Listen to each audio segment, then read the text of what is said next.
सभी को बहुत बहुत नमस्कार। आज हम लोग हिंदी व्याकरण के अंतर्गत विशेषण का अध्ययन करेंगे। प्रतियोगी परीक्षाओं की दृष्टि से विशेषण का जो पार्ट है यह बहुत ही महत्वपूर्ण है, क्योंकि इसमें समझने वाली बहुत सी बातें हैं और जो प्रश्न निर्माण करते हैं वो इसमें अभ्यर्थियों को उलझा देते हैं। जो कि प्रतियोगी छात्र होते हैं, जो डीपली अच्छे से नहीं पढ़ते हैं, वे इन प्रश्नों में उलझ जाते हैं। तो विशेषण से संबंधित जितने भी डाउट्स होंगे, इस क्लास को पढ़ने के बाद सारे डाउट्स आपके क्लियर हो जाएंगे। तो आज हम लोग शुरू करते हैं विशेषण।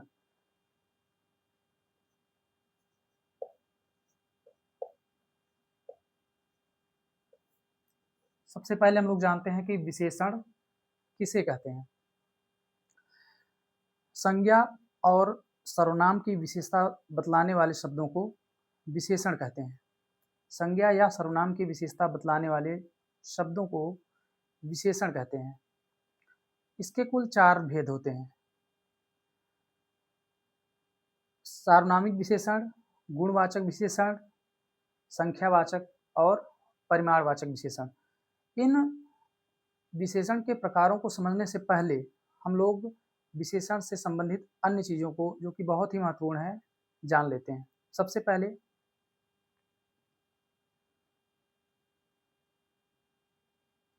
विशेष विशेषण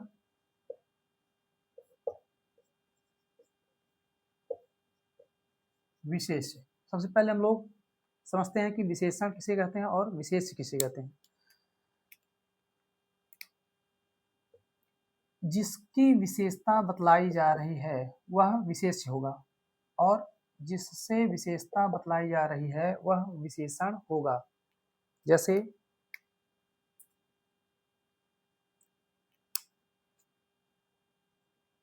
सुंदर रूप। रूप की विशेषता बतलाई जा रही है, इसलिए रूप विशेष होगा, और सुंदर शब्द से इसकी विशेषता बतलाई जा रही है, इसलिए सुंदर विशेषण होगा। तो ध्यान से इसको समझना है। जिसकी विशेषता बतलाई जा रही है वह विशेष होगा, तथा जिससे विशेषता बतलाई जा रही है वह विशेषण होगा। यह विशेषण वाक्यों में 2 तरह से प्रयुक्त होता है। पहला, जब वह विशेष्य के पूर्व प्रयुक्त हो तब उसे हम कहेंगे विशेष विशेषण या उद्देश्य विशेषण। ध्यान से समझिएगा, जब कोई विशेषण विशेष्य के पहले प्रयुक्त होता है तब वह होगा विशेष विशेषण, और दूसरे नाम से उसको जानेंगे उद्देश्य विशेषण। लेकिन जब कोई विशेषण विशेष के बाद प्रयुक्त होगा तब वहां पर उसे हम कहेंगे विधेय विशेषण।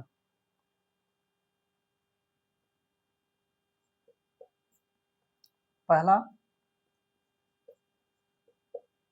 विशेष विशेषण,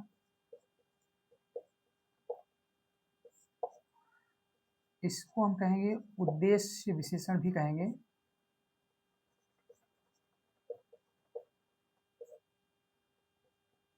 और दूसरा है विधेय विशेषण। सबसे पहले हम इन दोनों को समझते हैं एग्जाम्पल के द्वारा। विशेष विशेषण कैसे होगा? जैसे झूठी बात मत बोलो, या बात झूठी निकली। पहली स्थिति में देखिए, यह विशेष है और विशेष की विशेषता बतला रहा है झूठी, तो विशेष के पहले प्रयुक्त हुआ है, इस कारण से यह विशेष विशेषण या उद्देश्य विशेषण होगा।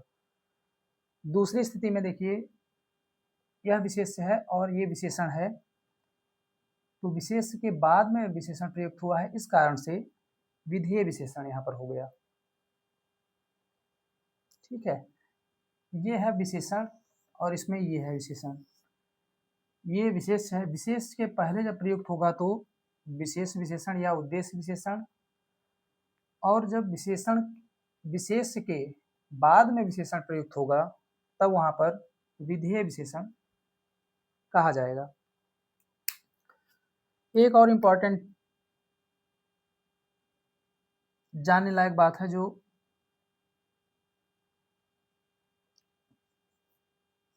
प्रविशेषण के रूप में हम लोग जानते हैं। प्रविशेषण किसे कहते हैं? जब कभी विशेषण की विशेषता बतलाई जाए वहां पर प्रविशेषण होगा, जब विशेषण की भी विशेषता बतलाई जाए तब वहां पर प्रविशेषण होगा। जैसे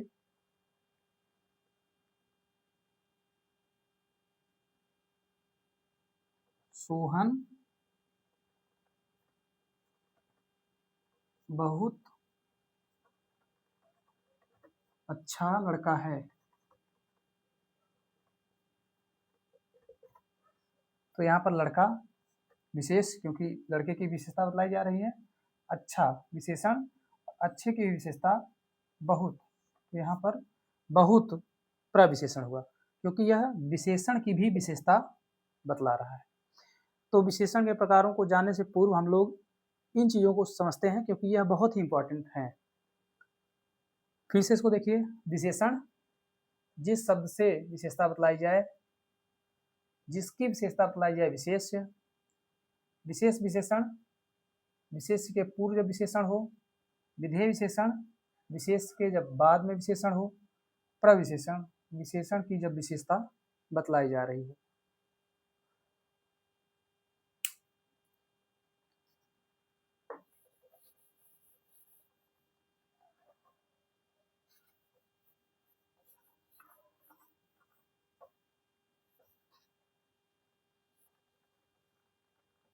अब हम लोग विशेषण के प्रकारों का अध्ययन करेंगे। विशेषण के कुल 4 भेद होते हैं, जिनमें पहला भेद है सार्वनामिक विशेषण।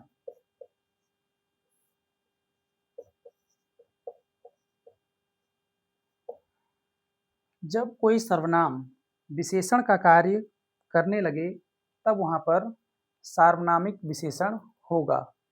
जब कोई विशेषण इस तरह से प्रयुक्त हो कि वह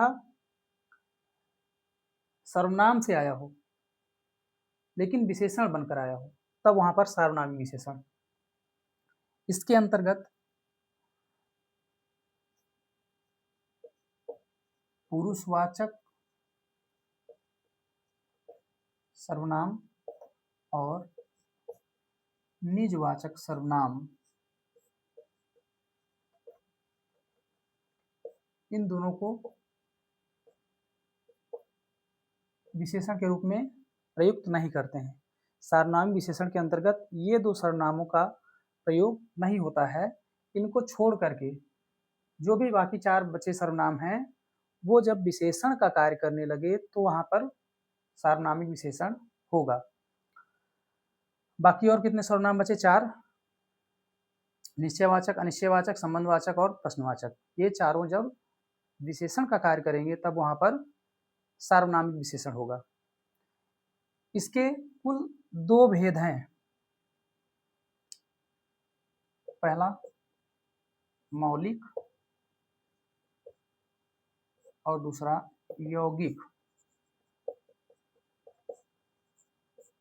यौगिक सार्वनामिक विशेषण, मौलिक सार्वनामिक विशेषण। जब सर्वनाम मूल रूप में प्रयुक्त हो विशेषण के रूप में तब मौलिक, और जब वह सर्वनाम विकारग्रस्त होकर उपसर्ग प्रत्यय आदि से लगकर बने हुए विशेषण के रूप में प्रयुक्त हों तब वहां पर यौगिक सार्वनामिक विशेषण होगा। जैसे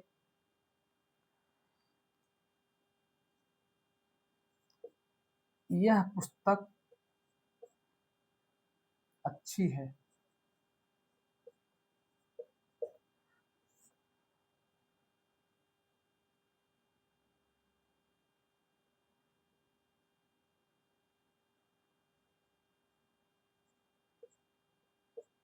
यही घर अच्छा बना हुआ है।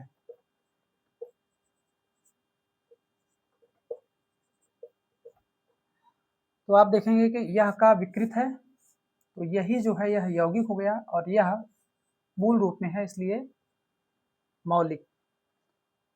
यही पुस्तक यही घर, यह पुस्तक यही घर, तो यह मूल रूप में सर्वनाम प्रयुक्त हुआ है, जिस रूप में है उसी रूप में यह का विकार ग्रस्त होकर जब यही बना तो और विशेषण का कार्य किया तो यहाँ पर यौगिक सार्वनामिक विशेषण हो गया।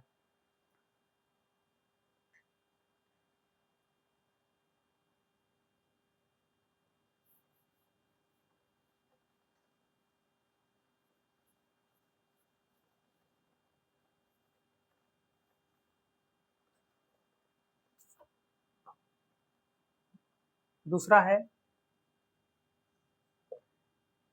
गुणवाचक विशेषण।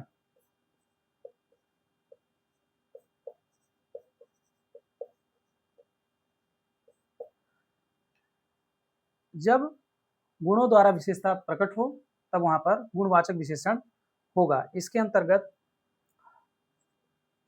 केवल गुण ही नहीं आते बल्कि गुण के साथ दोष, रूप, रंग,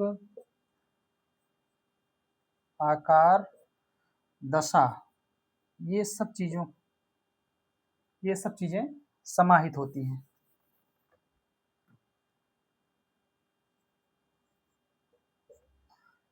अब गुण के अंतर्गत जैसे देखेंगे गुण कैसे प्रकट करेंगे, जैसे विद्वान, विद्वान व्यक्ति। दोष कैसे प्रकट करेंगे, दुष्ट, कपटी, दुष्ट। रूप कैसे प्रकट करेंगे, सुंदर। रंग, हरा, पीला, नीला। आकार, मोटा, पतला। दशा, दुर्बल, सबल। तो इतनी चीजें जो हैं ये गुणवाचक विशेषण के अंतर्गत आएंगी, जिनमें गुण बताए जाएंगे। दोष हो तब भी वह गुणवाचक, रूपों की बात हो तब भी गुणवाचक, रंग की बात हो तब भी गुणवाचक, आकार की बात हो तब भी गुणवाचक, दशा की बात हो तब भी गुणवाचक। लेकिन यह विशेषण के रूप में प्रयुक्त होगा, इस बात का ध्यान रखेंगे, क्योंकि यह गुणवाचक विशेषण है तो विशेष उसमें लगा होगा साथ में।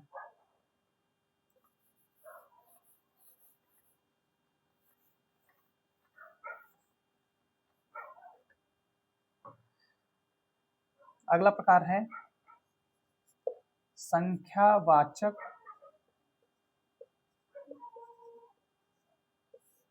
विशेषण। इसमें संज्ञा सर्वनाम की संख्या का बोध हो और वह विशेषण के रूप में हो, संख्यावाचक विशेषण कहा जाएगा। इसके अंतर्गत इसके कुल 5 प्रकार होते हैं। पहला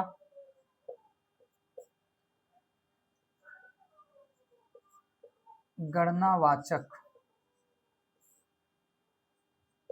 दूसरा क्रमवाचक, तीसरा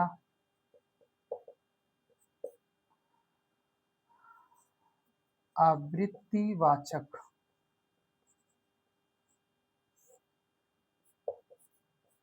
चौथा समुदायवाचक और पांचवा प्रत्येक बोधक। अब इसको समझते हैं। गणना, जब गिनती हो, यह 2 प्रकार से होता है।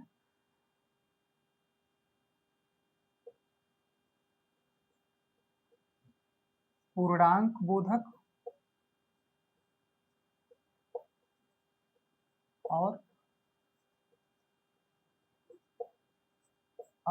अपूर्णांक बोधक। जब पूर्णांक संख्या के द्वारा विशेषण का काम हो तब पूर्णांक बोधक, और जब पूर्णांक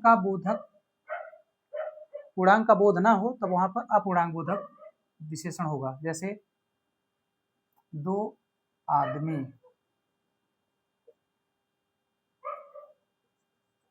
आधा किलो आटा, 2 आदमी आधा किलो आटा, तो 2 आदमी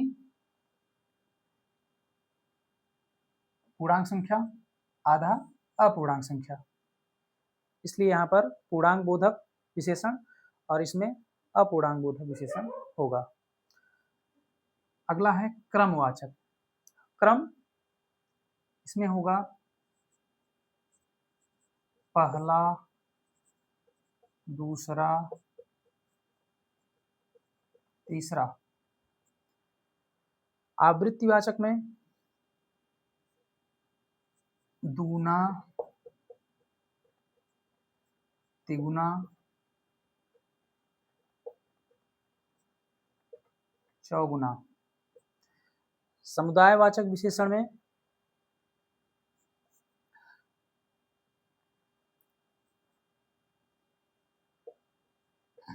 दोनों, तीनों,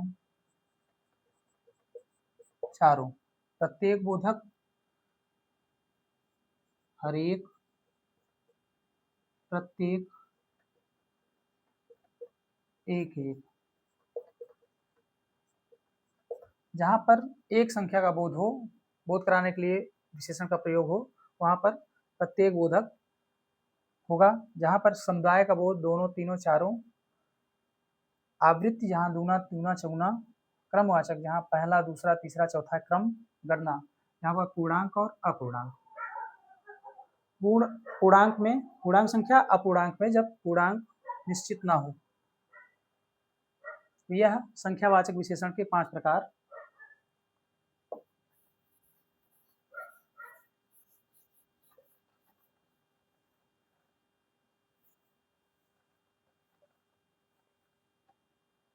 और अंतिम है परिमाणवाचक विशेषण। परिमाणवाचक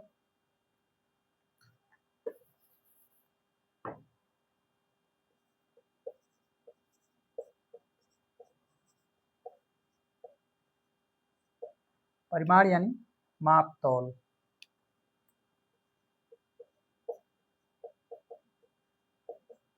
जिन चीजों को गिना ना जा सके, केवल मापा तौला जाए, उन्हें हम कहेंगे परिमाण। जिन चीजों को हम गिन नहीं सकते, केवल माप तौल सकते हैं, उन्हें कहेंगे परिमाण। इसके कुल 2 भेद होते हैं।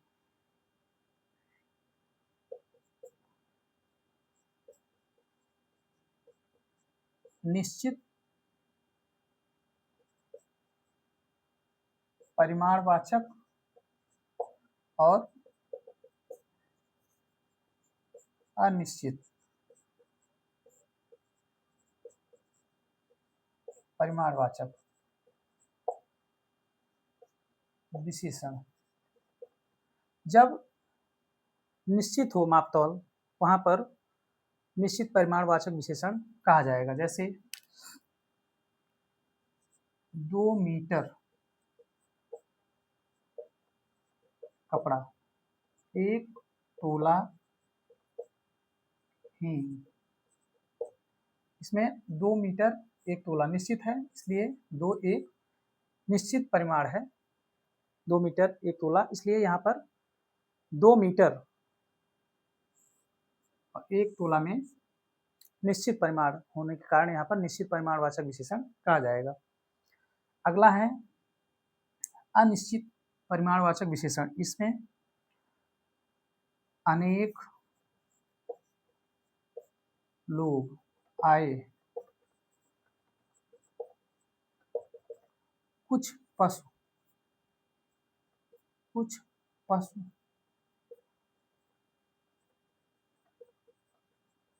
टहल रहे हैं।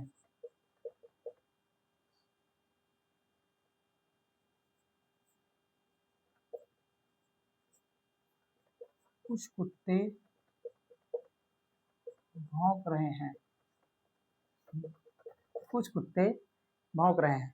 तो ये अनिश्चित है, कुछ कुत्ते, कुछ पशु, अनेक लोग, निश्चित नहीं हो पा रहा है, अनिश्चित परिमाण है, इसलिए यहाँ पर अनिश्चित परिमाणवाचक विशेषण होगा।